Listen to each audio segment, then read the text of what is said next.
Selamat datang kembali di Daulat Rakyat. Kawan-kawan, kali ini kita mendiskusikan yang sekarang hangat atau kontroversial, yaitu pernyataan Presiden terpilih Prabowo Subianto dalam sambutan beliau dalam Kongres Partai Amanat Nasional. Dalam beberapa cuplikan pidato beliau, ini saya bacakan ya. Kita tidak naik lagi. Ada orang-orang yang pinter-pinter, sedikit-sedikit podcast. Itu pernyataan beliau. Kemudian dilanjutkan kembali. Saya mengarahkan semua daya yang ada di saya sebagai Menteri Pertahanan. Di mana rakyat susah air, saya kerahkan tim air.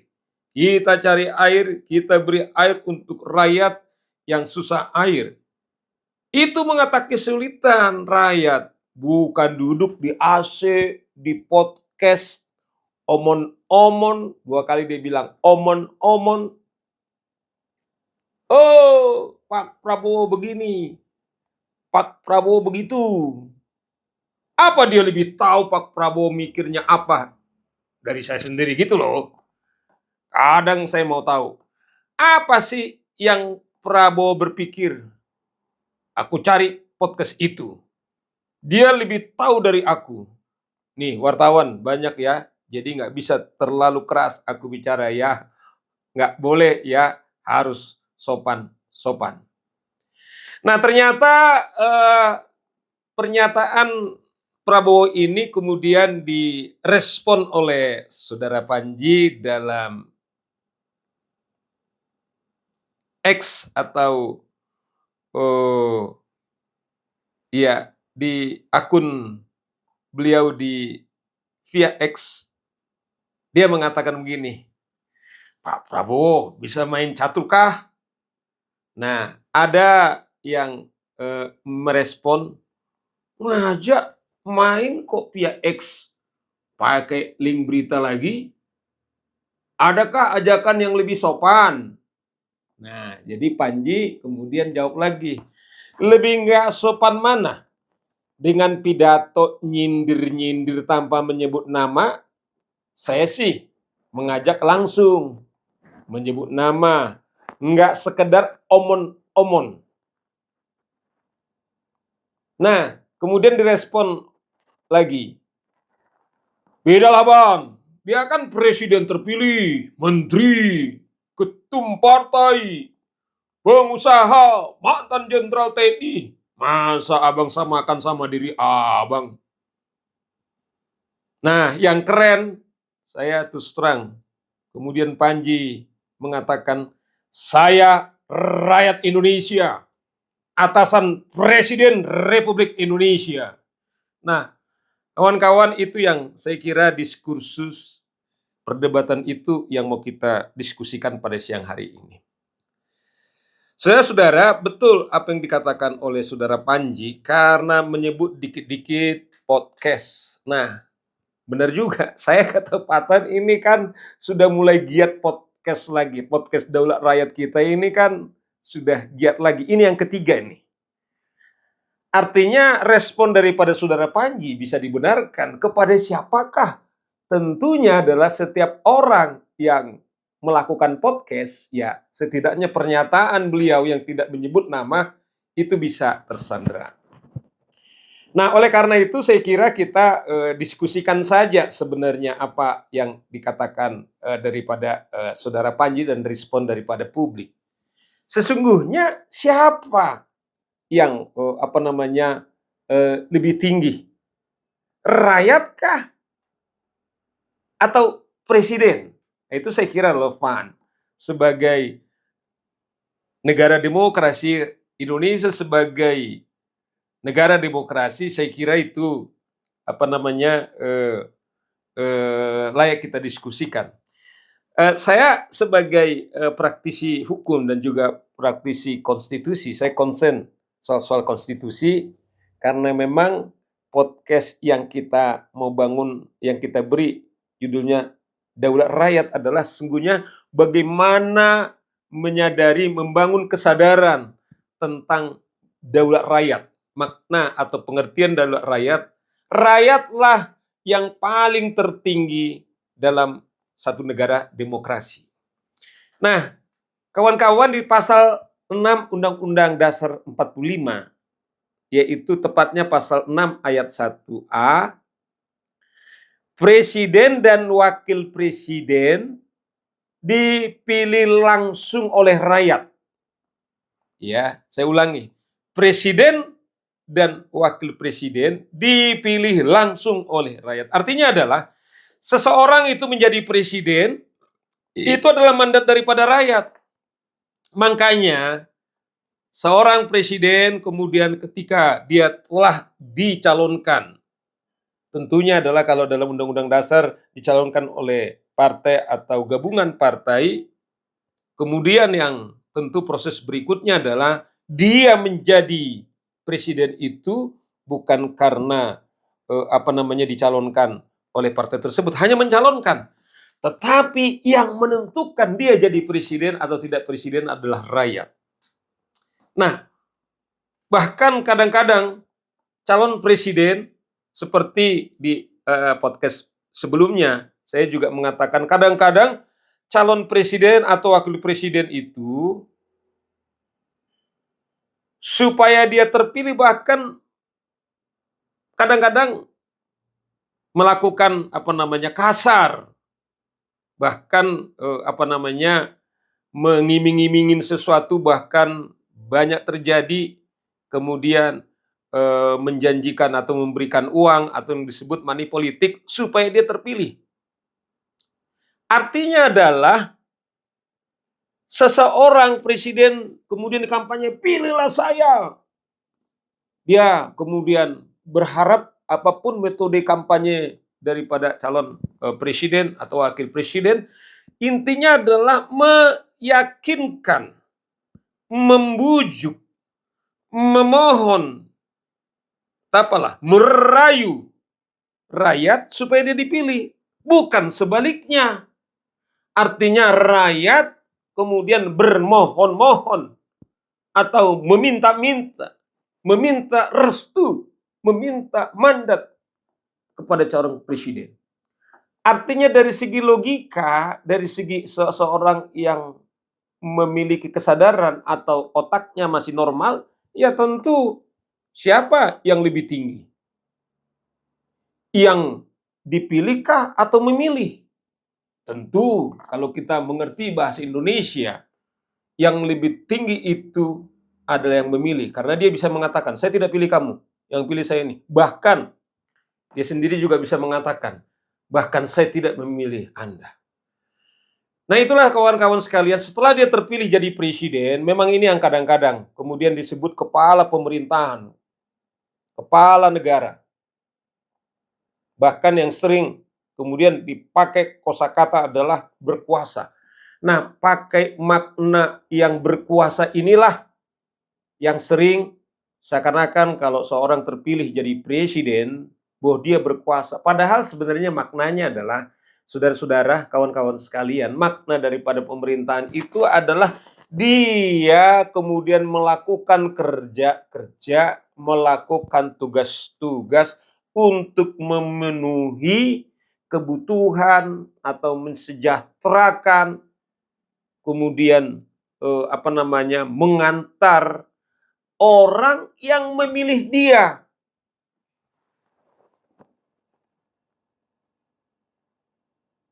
Yang paling sederhana misalnya gini, kawan-kawan sekalian. Seorang presiden kemudian dia tinggal di istana presiden atau di kantor kepresidenan. Tentu kantor presidenannya itu mulai daripada lampu, mulai daripada air, makanan, kemudian juga protokoler, pas pampres, operasional, apalagi baju presiden, bahkan bansos yang kemarin kontroversial dalam konteks pemilihan presiden, itu adalah uang negara yang dikutip daripada pajak-pajak daripada rakyat. Jadi saudara Panji betul mengatakan siapa yang lebih atasan daripada presiden adalah rakyat. Tapi saudara-saudara, kawan-kawan sekalian, yang sering terjadi, yang miris kita, setelah dia terpilih atau presiden terpilih, sering dia lupa bahwa mandat yang diberi itu adalah bukan kekuasaan, bukan powerful, tetapi melayani rakyat.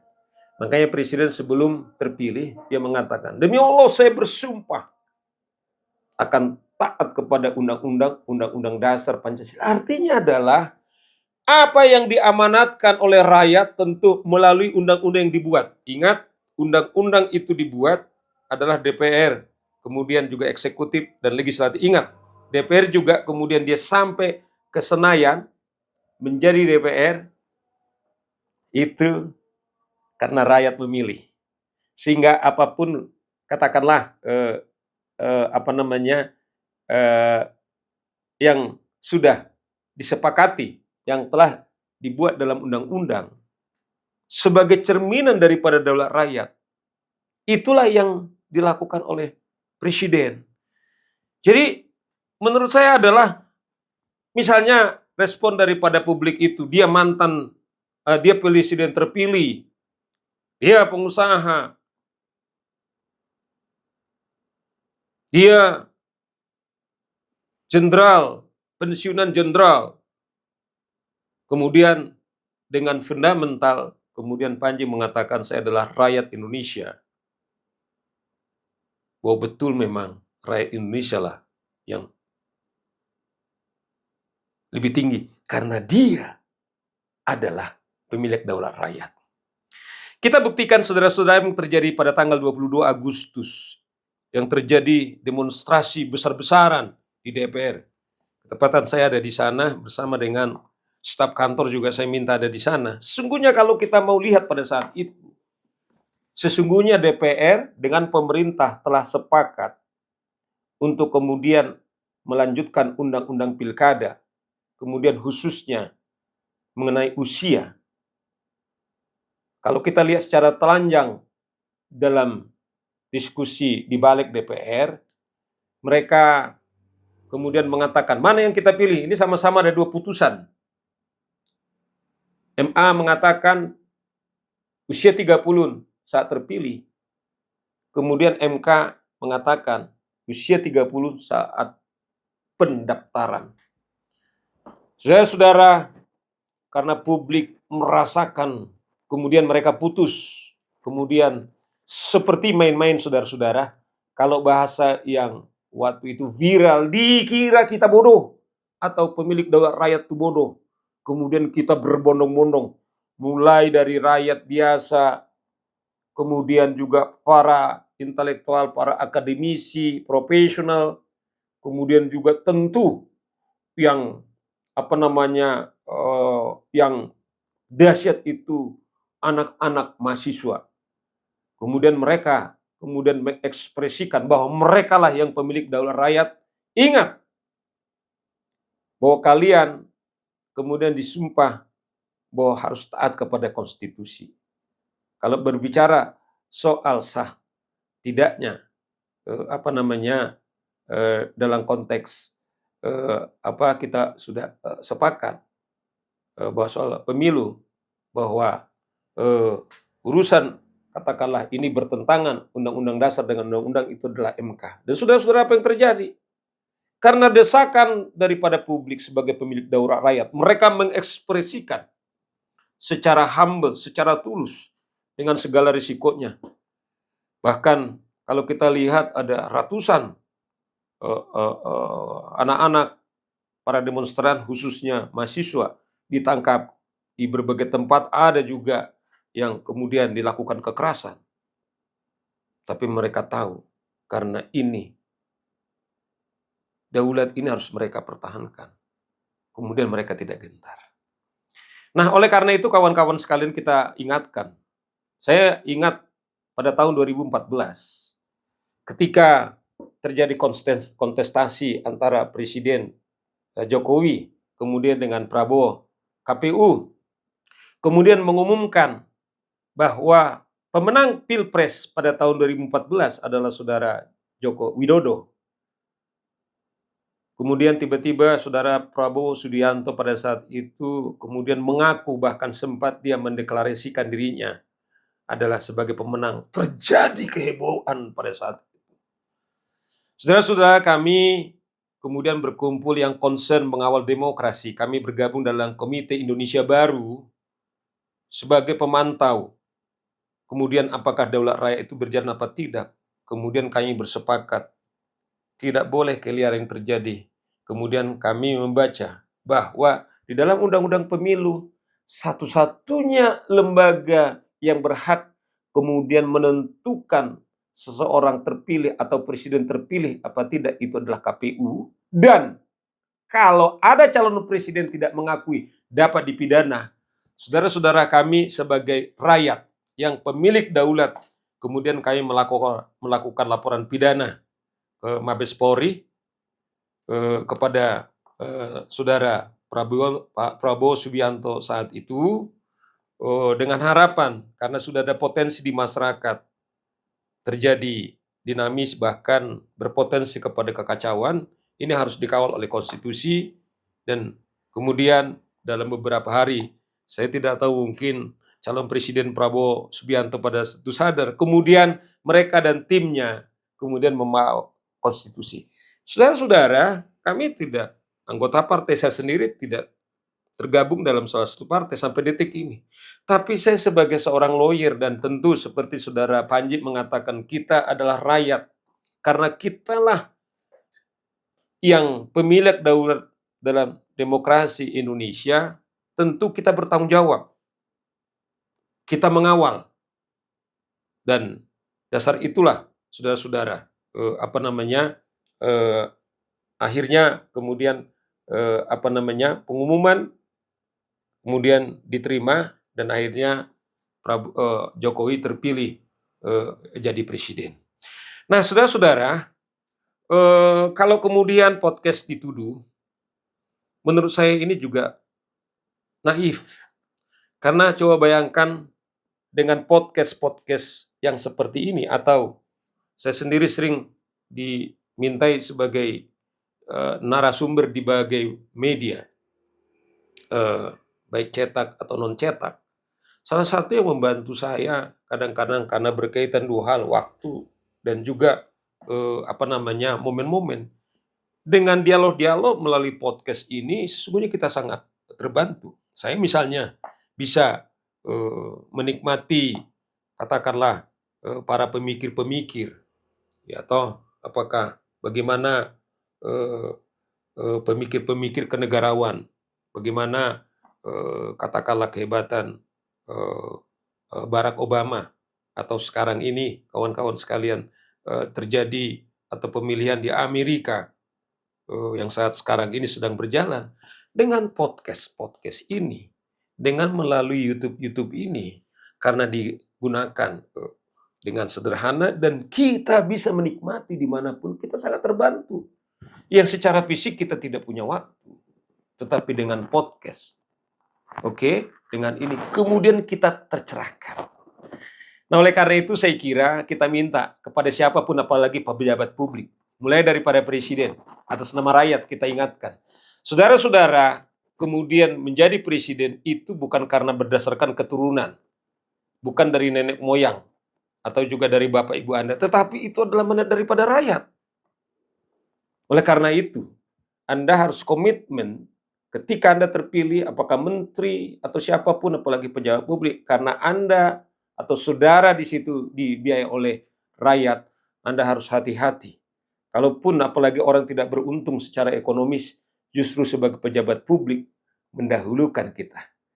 Kita sudah melihat sekarang bagaimana sangat terjadi kontroversial dalam kepemilikan atau situasi kedudukan presiden saat ini. Ini saya kira pembelajaran yang sangat berharga bagi kita semuanya. Terima kasih. Salam Daulat Rakyat. Indonesia baik, kita yang buat.